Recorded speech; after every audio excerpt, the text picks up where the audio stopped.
Abra sua Bíblia no último dos 66 livros inspirados por Deus, livro de Apocalipse.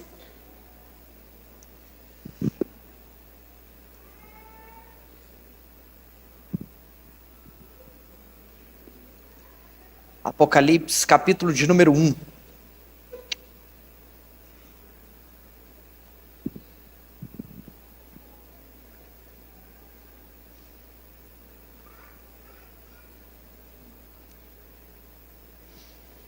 Louvado seja o nome do Senhor. Irmãos, estava com muita saudade em poder compartilhar a palavra.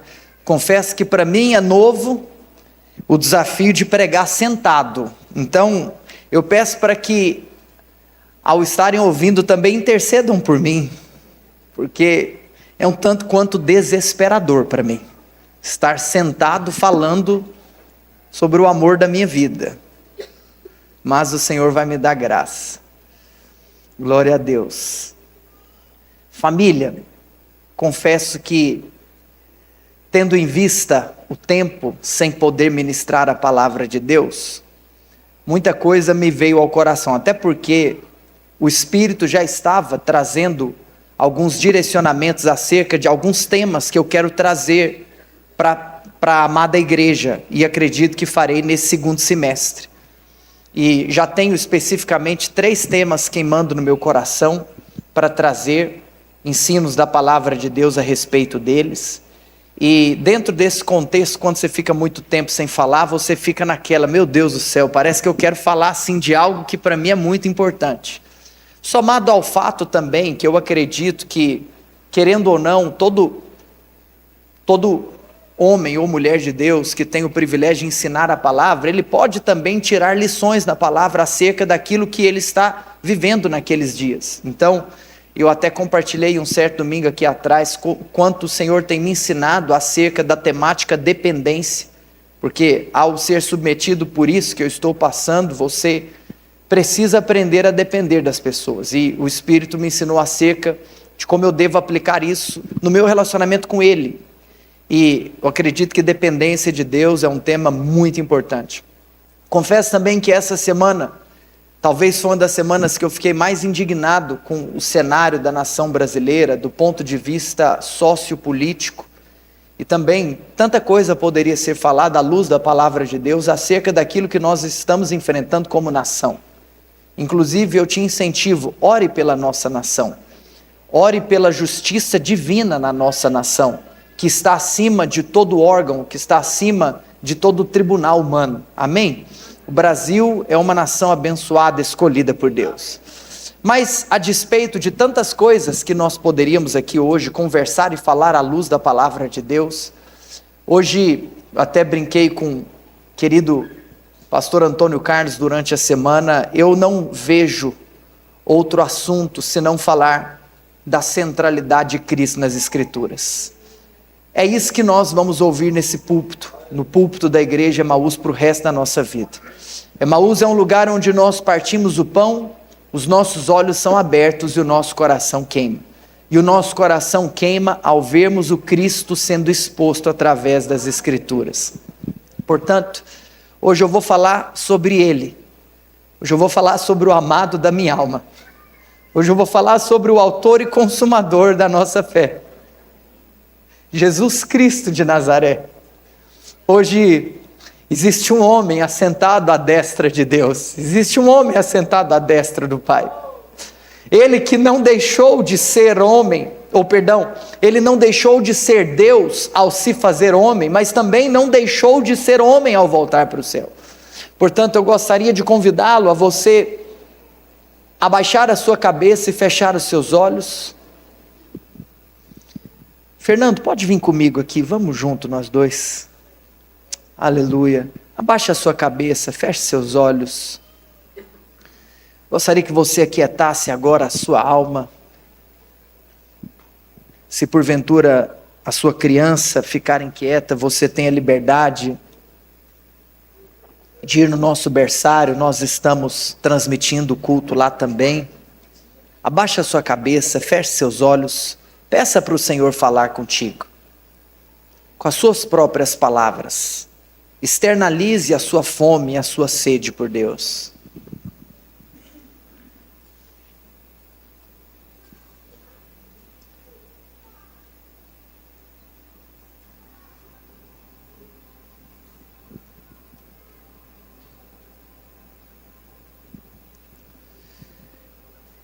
Sim, papai, nós estamos aqui pela tua graça para render louvores ao teu santo nome,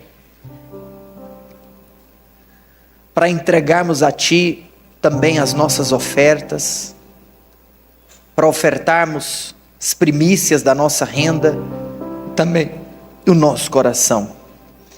E nós também estamos aqui para ouvir a tua voz, a tua doce voz. A tua voz que fala conosco através de tantas maneiras, e invariavelmente podemos afirmar que acima de todas as outras maneiras, a tua voz que fala conosco através da tua santa palavra.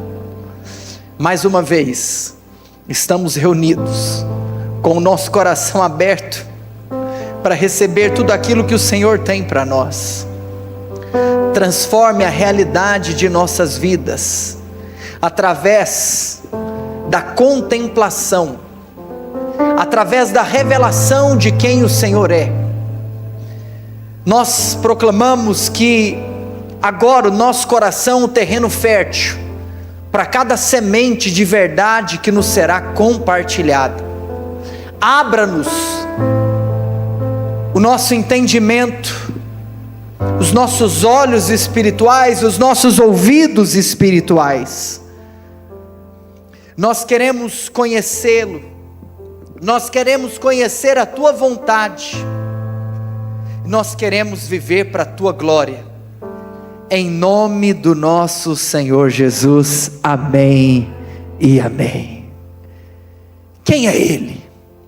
Amados, hoje eu gostaria de trazer uma perspectiva acerca de atributos divinos que nós podemos extrair do primeiro capítulo do último livro das Escrituras Sagradas.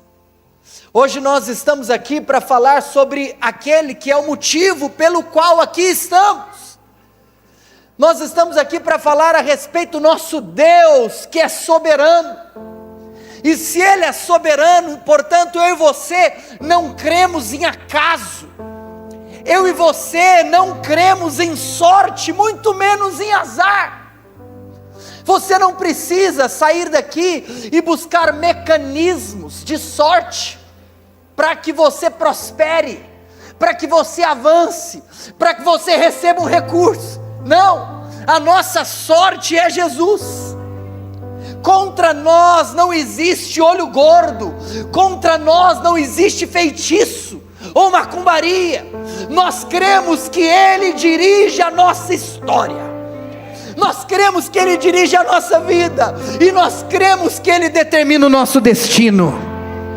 Irmãos, hoje nós estamos aqui para falar sobre esse Deus que é imenso, mas Ele não é apenas imenso, Ele também é infinito. Ele é eterno, Ele não é apenas eterno, Ele é imutável, Ele não muda.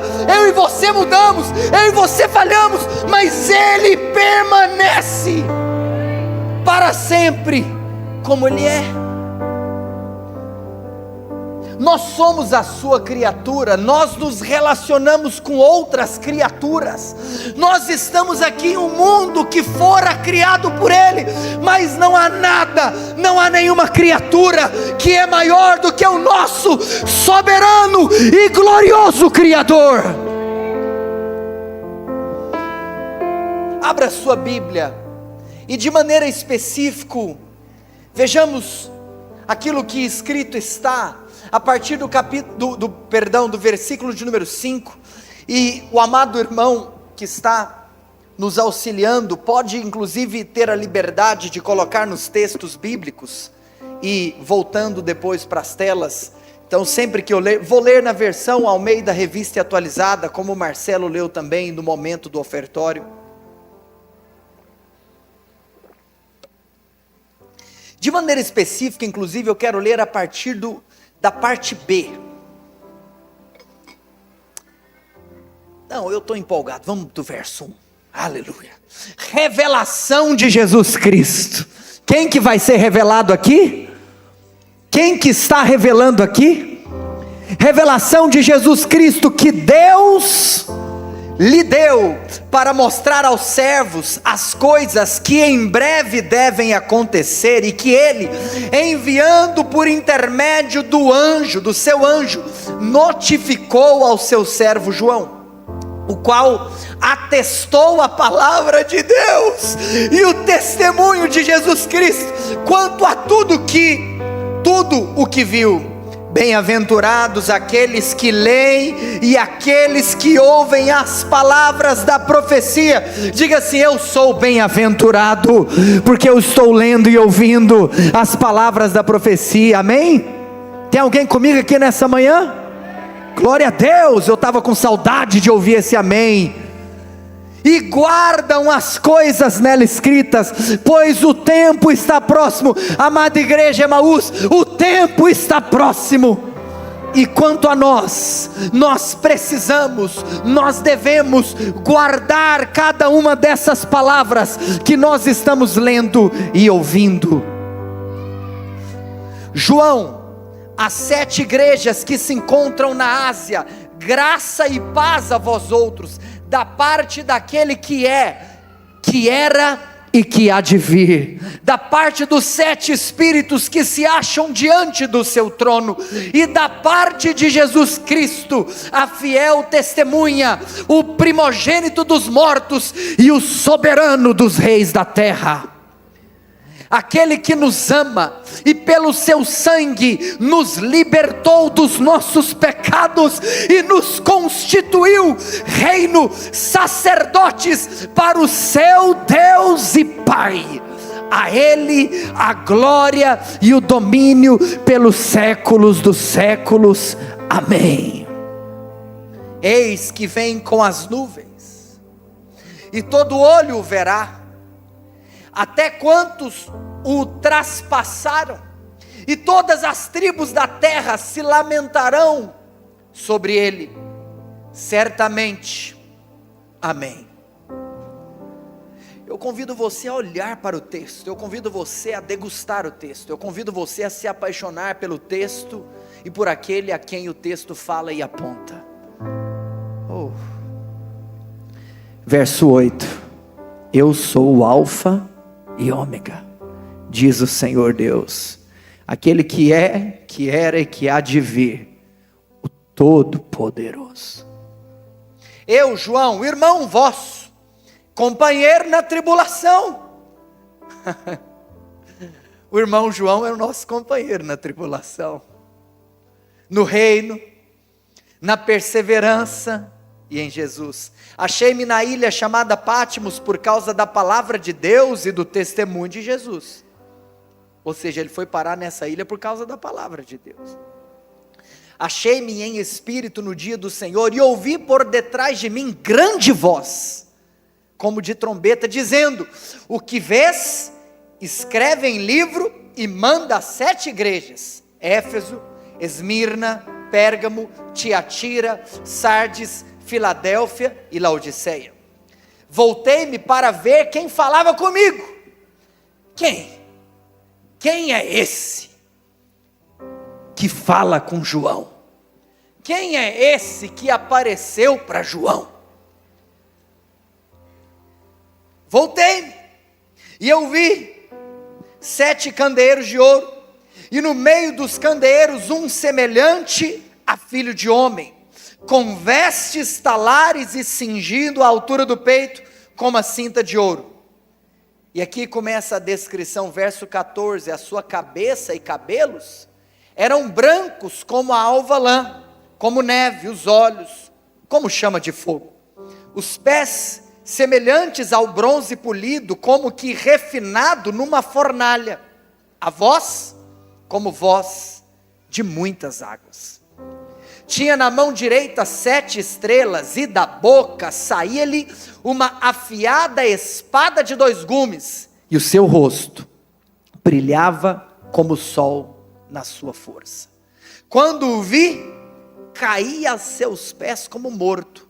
Porém, ele pôs sobre minha mão direita, dizendo: João, não temas. Eu sou o primeiro e o último, aquele que vive. Estive morto, mas eis que estou vivo pelos séculos dos séculos. E tenho as chaves da morte e as chaves do inferno. Aleluia. Irmãos, pois bem, convido você a vir comigo e a juntos extrairmos desse texto a resposta a essa pergunta: quem é esse que falou com João? Quem é esse que apareceu para João? E é claro que antes, inclusive, de afirmarmos quem ele é, nós precisamos entender o contexto no qual João submetido estava. Bem sabemos nós que no ano 81 depois de Cristo, estamos no primeiro século, Domiciano assume então o governo do Império Romano. Como já foi inclusive anteriormente falado, comentado, explanado nesse púlpito, Domiciano foi um homem tão cruel, mas tão cruel que ele foi chamado e também conhecido como o segundo Nero. Domiciano, irmãos, ele tem a audácia, inclusive, de ser o primeiro imperador da história a arrogar para si o título de Senhor e Deus. Você tem noção o que Domiciano pensava a respeito dele? E o que ele faz então? Ele deporta o apóstolo João a este lugar, aonde João estava quando esse livro escreve. Domiciano então deportou o apóstolo João, então pastor da igreja de Éfeso, para uma ilha vulcânica localizada no mar Egeu, conhecida como a ilha de Patmos.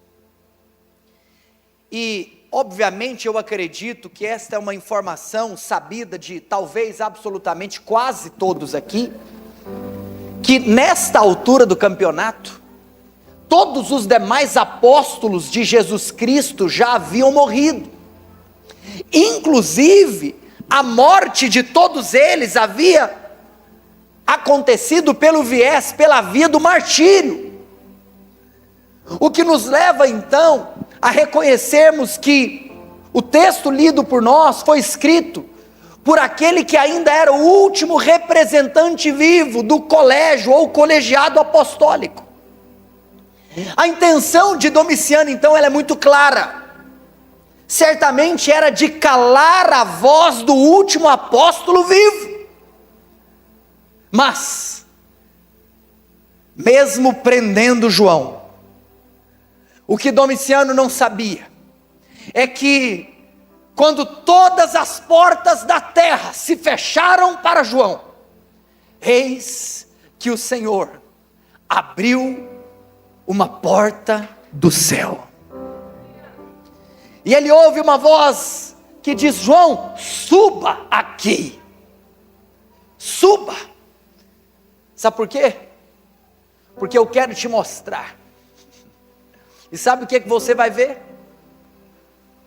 Você não vai ver as coisas que talvez aconteçam. Você não vai ver as coisas que podem acontecer. Não, João. Você verá as coisas que irão acontecer. Amados, nas horas mais sombrias da história, quando a igreja está sendo atacada, e quando então a igreja pode até ter uma atitude de se acuar contra toda a fúria do diabo, o nosso Deus, Ele continua no seu trono, e é Ele quem determina o futuro da igreja. Os apóstolos mortos, João preso, e aqui nós estamos. Quem é esse que apareceu para João na ilha de Patmos. Alguém aqui quer ver o que João viu? Eu quero conhecê-lo cada dia mais. Hoje eu estou aqui para te responder quem é Ele. Irmãos, Ele é tudo na eternidade, Ele é tudo no tempo presente, Ele é tudo na história, Ele é tudo na igreja, Ele é tudo nas Escrituras, Ele é tudo no Antigo Testamento, Ele é tudo no Novo Testamento, Ele é tudo no céu e Ele é tudo na terra.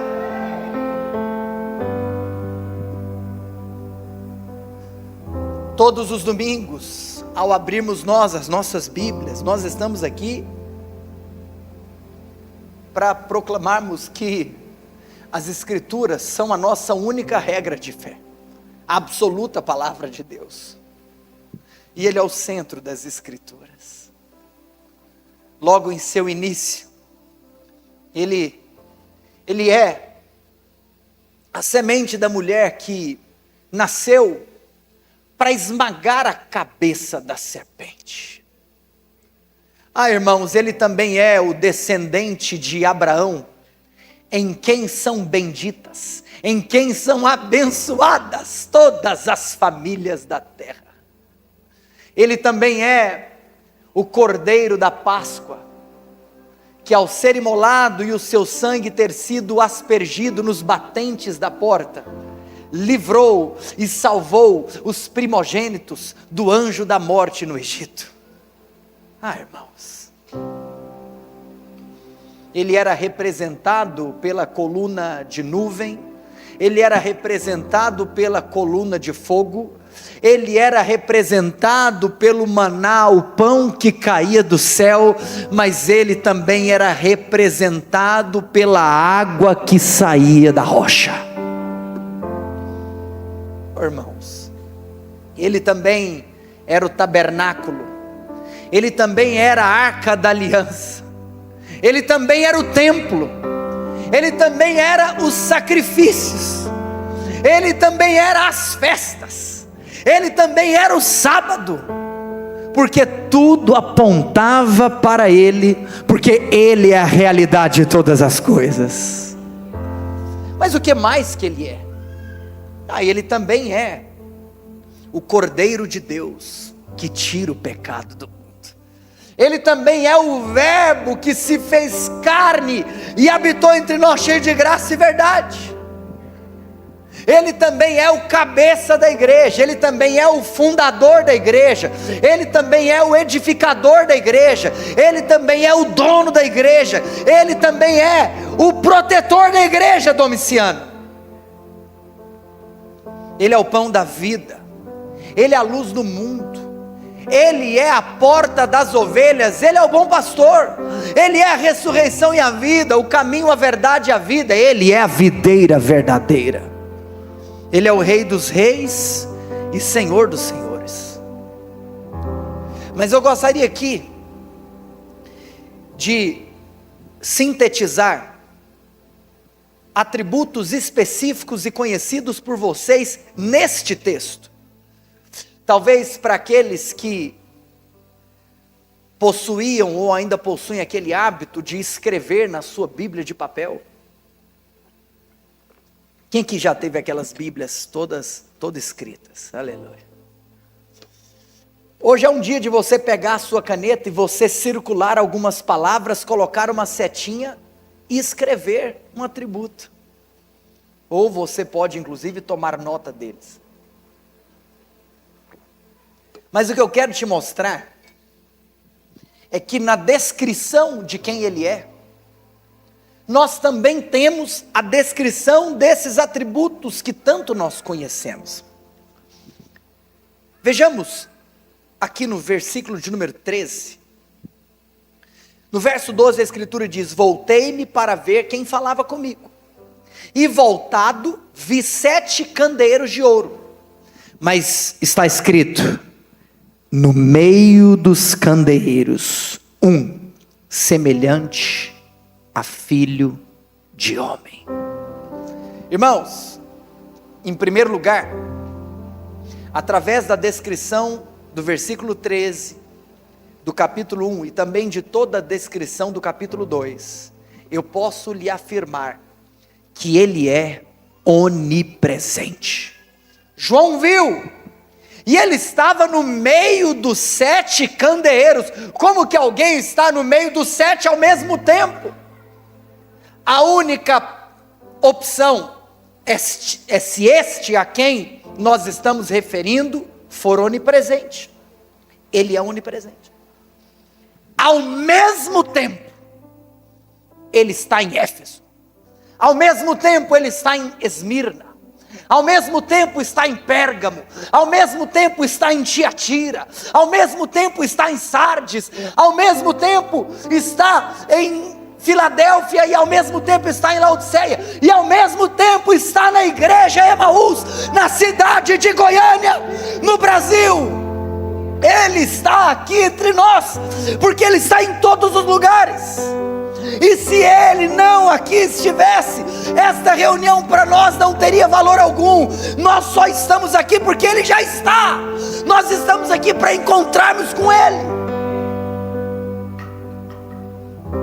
Se Ele não estivesse aqui, essa reunião não passaria de um mero, morno e morto encontro religioso.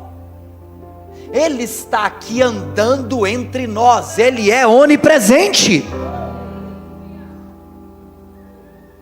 Que o Senhor aumente a nossa percepção da presença. Que o Senhor aumente a nossa percepção da onipresença divina. Mas em primeiro lugar Ele é onipresente. Em segundo lugar, quando olhamos para o versículo de número 14, olha o que está escrito: a sua cabeça e cabelos. O que tem, pastor, a sua cabeça e cabelos? Eram brancos, como alva lã, como neve. O que cabeça branca te remete? Quero te falar uma coisa. Se em primeiro lugar Ele é onipresente, porque Ele estava em Éfeso, Esmirna, Pérgamo, Tiatira, Sardes, Filadélfia e Laodiceia ao mesmo tempo. Além de ser onipresente, Ele também é eterno. É por isso que a sua cabeça e os seus cabelos são brancos como neve, porque Ele é eterno. Irmãos, Ele não foi criado, porque Ele é o Criador. Irmãos, Ele não passou a existir, porque Ele é o Pai da eternidade. Ele está fora do tempo. Nós estamos aqui, irmãos, submetidos ao tempo. Ele está fora do tempo. Irmãos, Ele é o Criador do tempo. Ele existe antes que o mundo existisse. Você sabe, Ele não precisou de criar para ser Deus. Ele já o era antes da criação. Ele já o era antes de criar todas as coisas. É por isso que eu e você podemos nos levantar daqui, quando finalizarmos este culto, andarmos pelas ruas da cidade afirmando a todas as pessoas que não o conhecem, que se Ele é eterno, Ele é o único capaz de dar a vida eterna. Anunciemos nós aquele que é o eterno, aquele que distribui vida eterna para todos aqueles que nele creem. Irmãos, eu estou convicto, eu estou absolutamente certo de que se temos experimentado a graça de recebermos visitação enquanto nos reunimos aqui, é porque temos uma responsabilidade de sairmos daqui e anunciarmos quem é Ele. Posso confessar uma coisa para vocês? Eu sei o que é que Deus está fazendo comigo nesses dias. Estava compartilhando com minha esposa que esses dias eu estou vivendo algo que talvez eu não vivia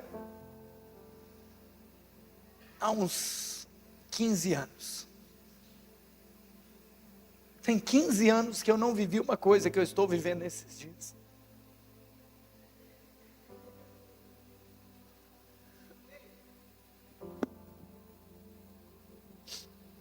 Todos os dias, quando eu me levanto pela manhã e vou para a minha fisioterapia,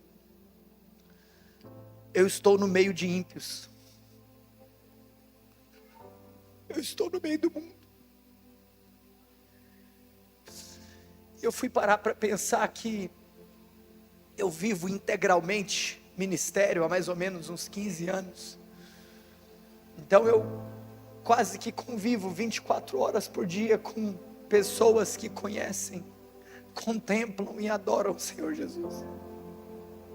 E nesses dias o Senhor me concedeu a honra, o privilégio, a oportunidade de passar horas do lado de pessoas que não conhecem Jesus. Irmãos, avivamento é nós anunciarmos aquele que nós conhecemos. E eu tenho estado muito grato a Deus, porque se eu conheço o Pai da eternidade, eu preciso de anunciar para essas pessoas quem é que pode dar a vida eterna.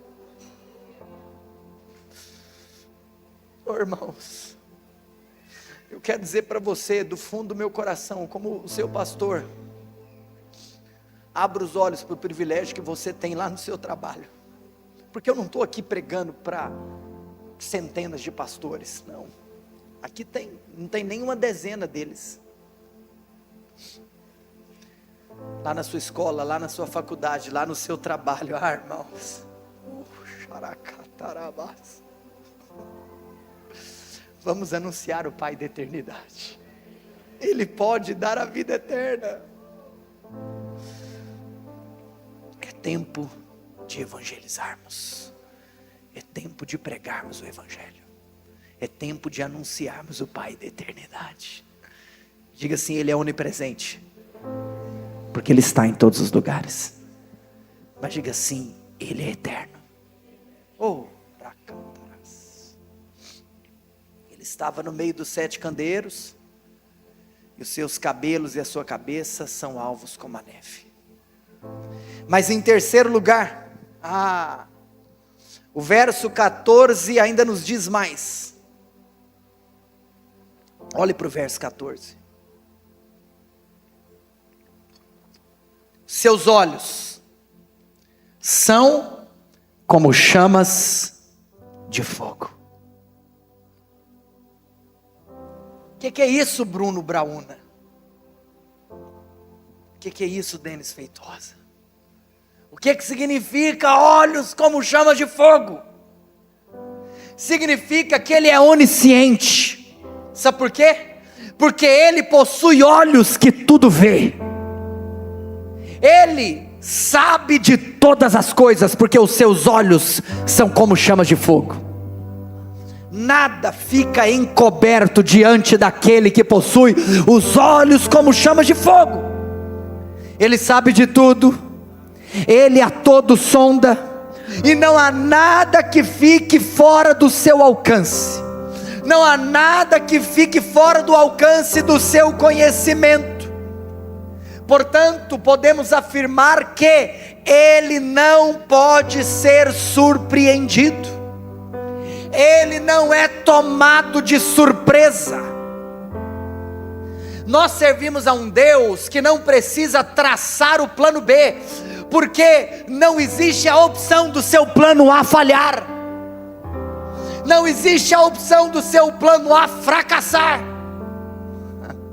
Ele sabe de todas as coisas, Ele sabe das coisas reveladas, mas Ele também sabe das ocultas. Ele sabe daquilo que nós sabemos, e Ele sabe daquilo que nós não sabemos. Irmãos, inclusive, quem está aí na projeção hoje? O nome? Michael? Que isso, Michael? É que eu tenho miopia, eu não te enxergo nesse escuro da igreja, irmãos. Michael, eu convido você a abrir no capítulo 2, e pode projetar aqui por gentileza, o capítulo 2, eu vou ler só alguns versículos específicos do 2 e do 3. Então eu vou citando, você pode colocar. Amados, diga assim comigo, Ele sabe de todas as coisas. Interessante que quando eu estava meditando nisso, eu estava me lembrando de algo que mostra o quanto é poderoso aquele que possui os olhos como chama de fogo. Porque aí ele vai se dirigir a Éfeso, a Esmirna, a Pérgamo, a Tiatira, a Sardes, a Filadélfia e a Laodiceia. E você sabe o que ele diz para todos eles, para todas as igrejas, para todos os anjos da igreja? Eu conheço você. Eu sei quem você é. Em Apocalipse 2:2, enquanto eu falo, você pode ir mostrando. Olha o que ele fala, ô igreja de Éfeso. Eu conheço as suas obras. Aqui não, o Pai conhece. Depois no verso 9, ele já está falando com Esmirna, e o que ele fala? Eu conheço a tua tribulação, eu conheço a tua pobreza. Mas depois no verso 13, falando a Pérgamo, ele diz, eu conheço o lugar que habitas.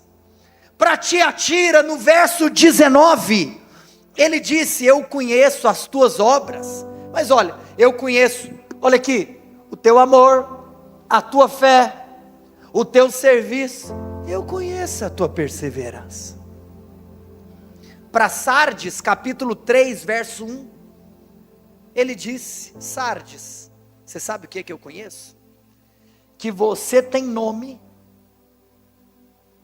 de quem está vivo, mas eu sei que você está morto.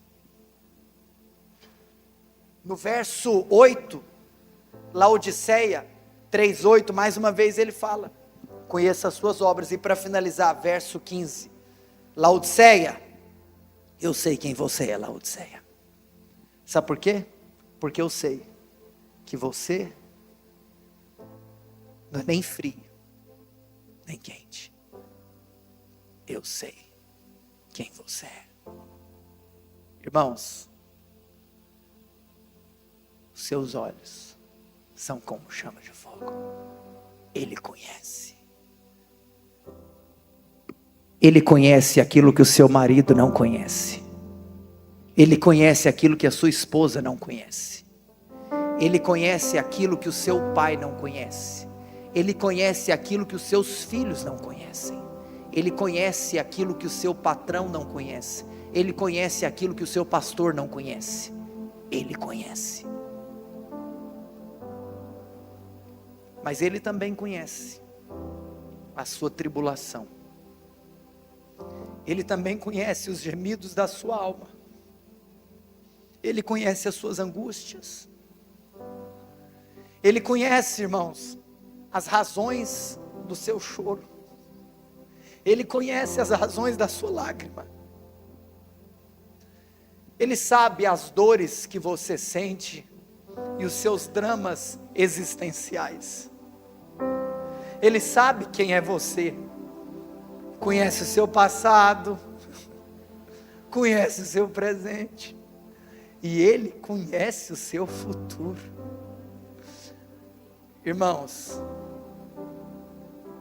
o diabo conhece o seu nome, mas te chama pelo seu pecado.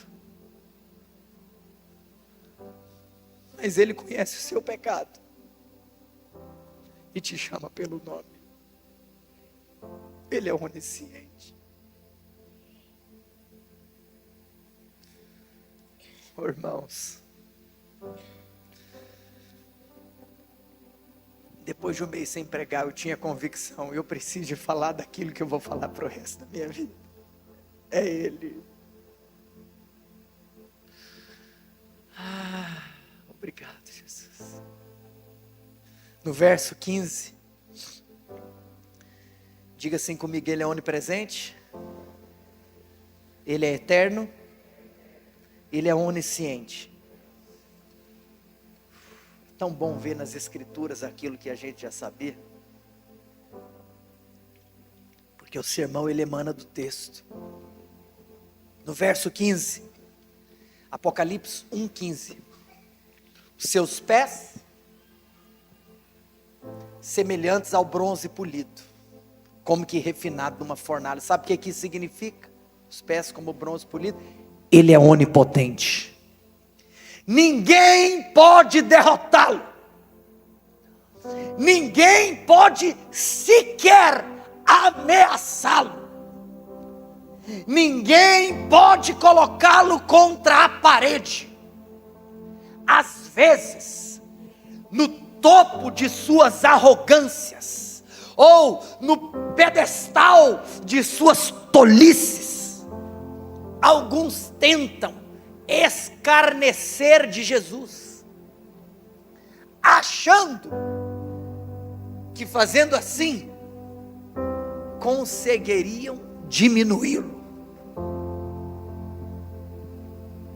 Eu estava inclusive lendo um artigo que recentemente Richard Dawkins, considerado para muitos o patrono do ateísmo, recentemente, no início do século, ele lança um livro chamado Deus, um Delírio. Irmãos, há quem diga que isso gerou muito ruído no meio acadêmico. Por quê? Porque afirmaram, será que agora se levantou aquele que pode desbancar Deus? Que pode desmoralizar a sua palavra, a sua Bíblia? Mas eu te pergunto, aonde está esse livro hoje? Irmãos, nem com promoção esse livro é mais vendido, no sentido de que foi apenas um sopro, como tantos outros, um sopro falido. Mas a palavra de Deus, ela continua sendo lida, a palavra de Deus continua sendo impressa, e a palavra de Deus continua sendo distribuída por todo mundo. Inclusive, domingo que vem nós vamos contar para vocês uma das maneiras que a nossa equipe missionária distribuiu Bíblias no sertão nordestino. Vocês vão ver domingo que vem. Bem sabido de todos aqui presentes, creio eu, que na década de 70, aqueles 4 cantores da cidade de Liverpool, os Beatles, afirmaram através de John Lennon, que eles acreditavam ser mais famosos do que o Senhor Jesus Cristo. Infelizmente, um tempo depois, este mesmo que afirmara foi assassinado. A banda se dispersou. Mas Jesus Cristo continua no seu trono, no céu, e continua sendo na terra, diariamente, semanalmente, sendo adorado por milhões e milhões e milhões e milhões de pessoas.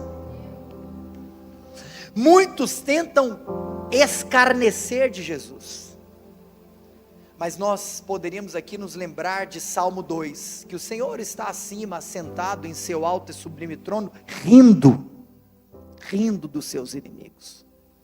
Por quê, irmãos? Porque é Ele, Jesus, quem dá a vida. É Ele, Jesus, quem tira a vida. É Ele, Jesus, quem exalta. E é Ele, Jesus, quem humilha. É Ele, Jesus, quem levanta. E é Ele, Jesus, quem destrona. É Ele que põe no trono. E é Ele que tira do trono. Ele é todo poderoso. Os seus pés são como bronze polido. Ele voltará em glória. E colocará todos os seus inimigos debaixo dos seus pés. Ele lançará debaixo do fogo. Quem? Ele vai lançar debaixo do fogo o anticristo. Ele vai lançar debaixo do fogo o falso profeta. Ele vai lançar debaixo do fogo o diabo. Ele vai lançar debaixo do fogo a morte. Ele vai lançar debaixo do fogo o inferno. E ele vai lançar debaixo do fogo todos aqueles cujos seus nomes não foram achados escritos no livro da vida. E ele continuará por toda a eternidade sendo o Rei dos Reis. Mas em quinto e antepenúltimo lugar,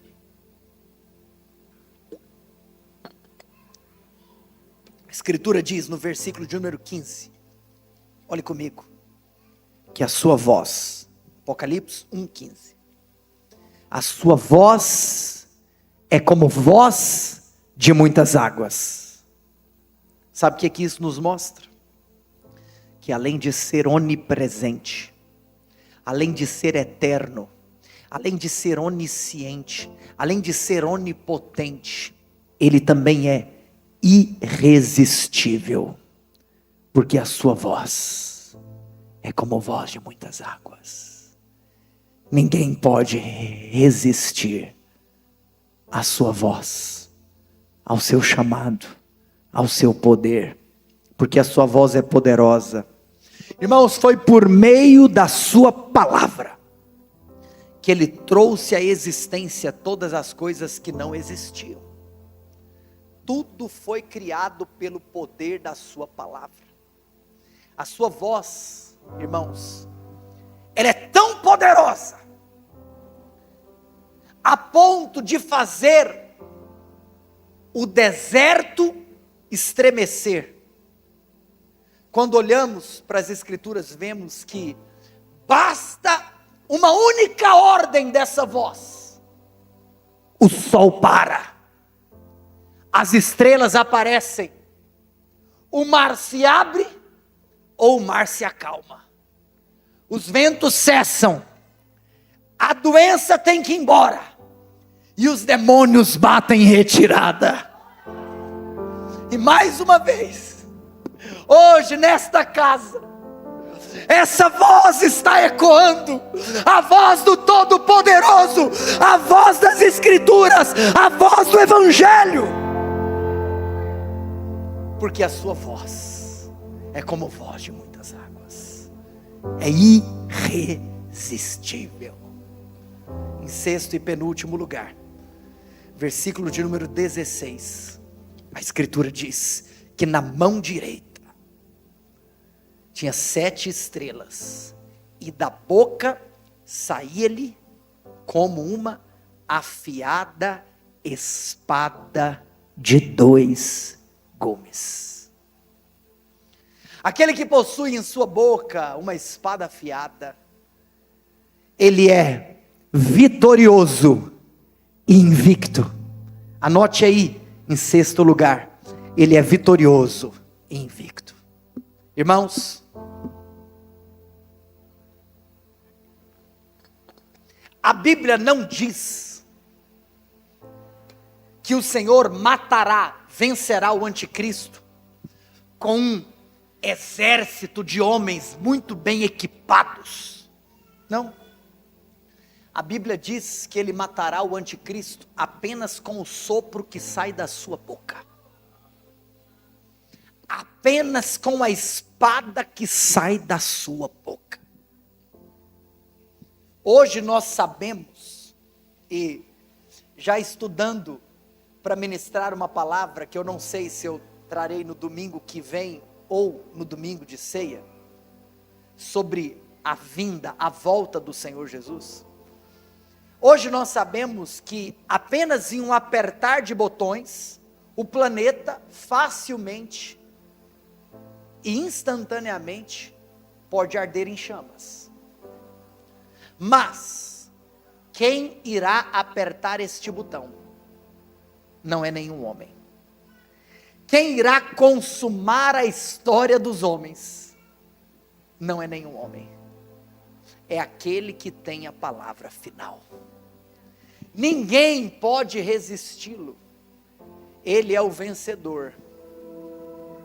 E o seu retrospecto mostra que ele está invicto em todas as suas batalhas.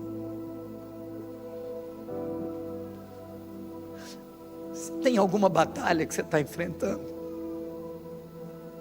Se Ele estiver com você, eu quero te contar uma coisa: você possui a companhia daquele que está invicto em todas as suas batalhas. A igreja não precisa temer coisa alguma.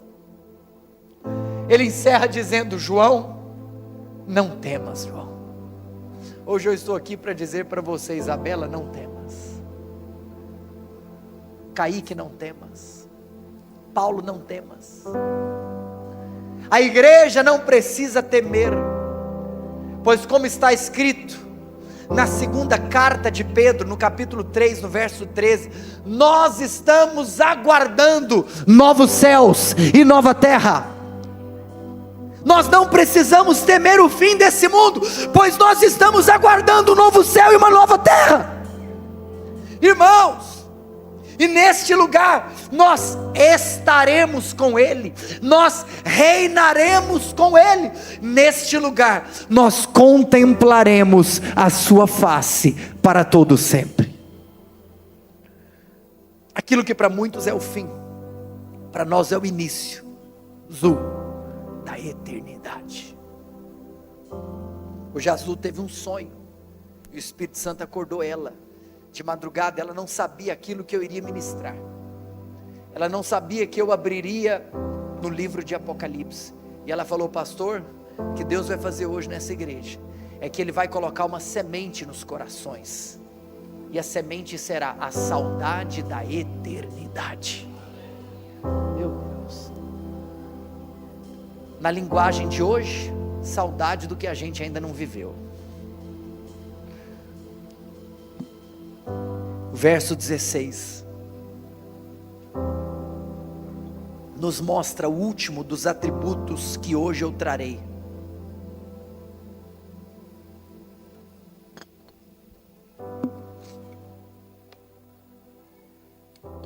O seu rosto, ele brilha como o sol em sua força.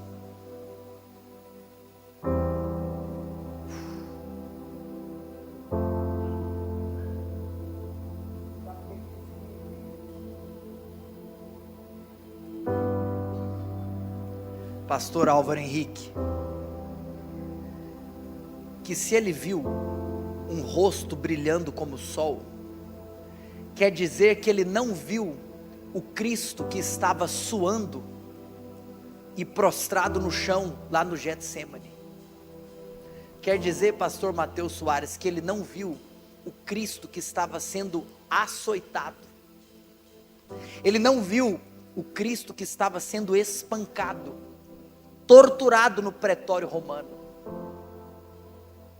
Ele não viu o Cristo cuspido no sinédrio. Letícia, ele não viu o Cristo que caminhava trôpego pelas ruas apinhadas de Jerusalém, sob vaias e protestos, não. Ele não viu, Vitor Mota, o Cristo pendurado naquele lenho maldito, no leito vertical da morte. Não foi esse Cristo que ele viu. O Cristo que ele viu foi o Cristo glorioso, que além de ter os olhos como chama de fogo, o seu rosto brilha como o sol. O Cristo que ele viu foi esse Cristo com a sua cabeça e com seus cabelos brancos, alvos como a neve.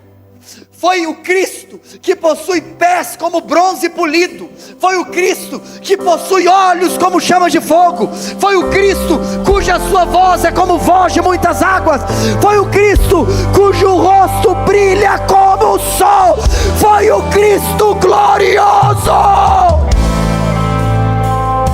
E é por isso que, assim como todas as outras pessoas que contemplaram o Cristo na sua glória, João também teve um impacto profundo semelhante ao impacto que Isaías teve quando ele viu e ele disse: ai de mim, estou perdido.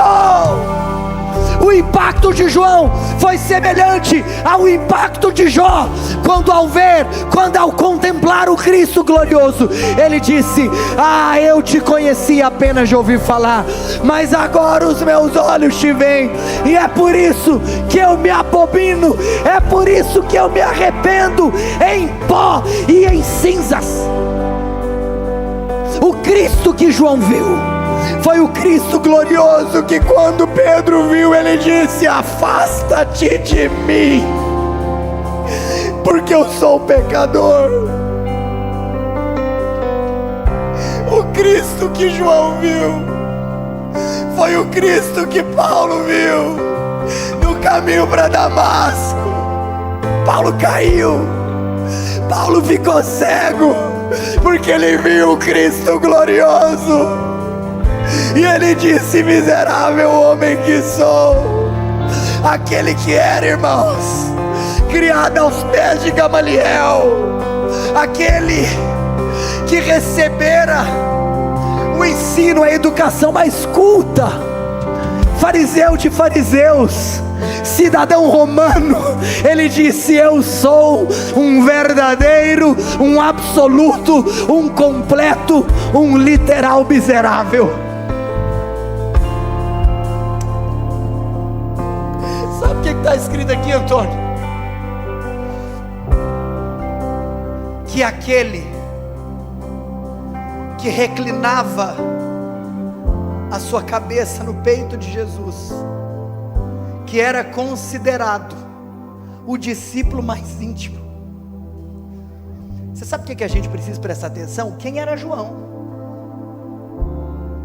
Quando Jesus anuncia que alguém iria traí-lo, o que os demais apóstolos falaram? João, pergunta para ele. Por que os demais apóstolos pediram para João perguntar? Sabe por quê?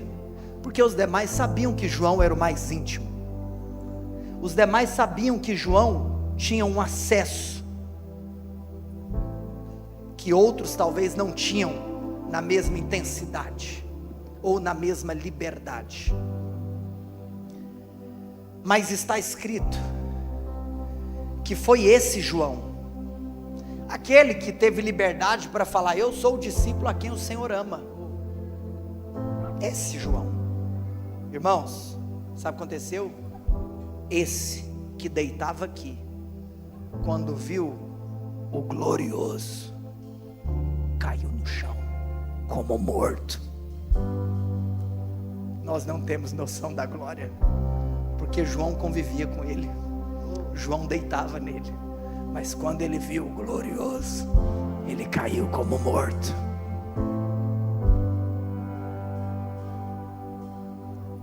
Ele é onipresente, Ele é eterno, Ele é onisciente, Ele é onipotente, Ele é irresistível, Ele é vitorioso, Ele é invicto, Ele é tudo isso.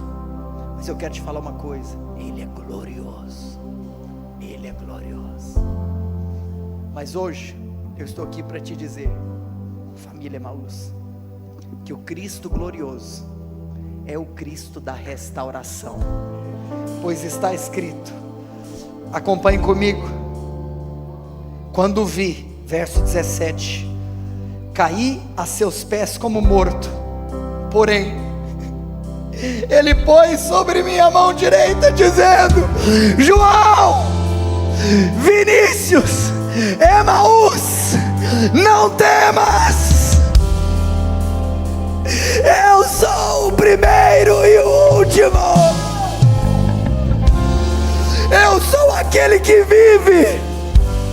Eu estive morto sim, mas eu estou vivo pelos séculos dos séculos, e eu tenho as chaves da morte e do inferno. Sabe o que isso nos mostra, igreja Emaús? Que aquele que é o alfa e o ômega, aquele que é o início e o fim, Ele está conosco no processo, Ele está conosco. Quando eu me levanto todos os dias, Ele está comigo, me ensinando a voltar a andar, me ensinando a colocar o pé no chão mais uma vez, porque Ele está conosco no processo. Não importa qual é o processo que você está passando, Ele é o primeiro e o último. Não temas, Ele está com você.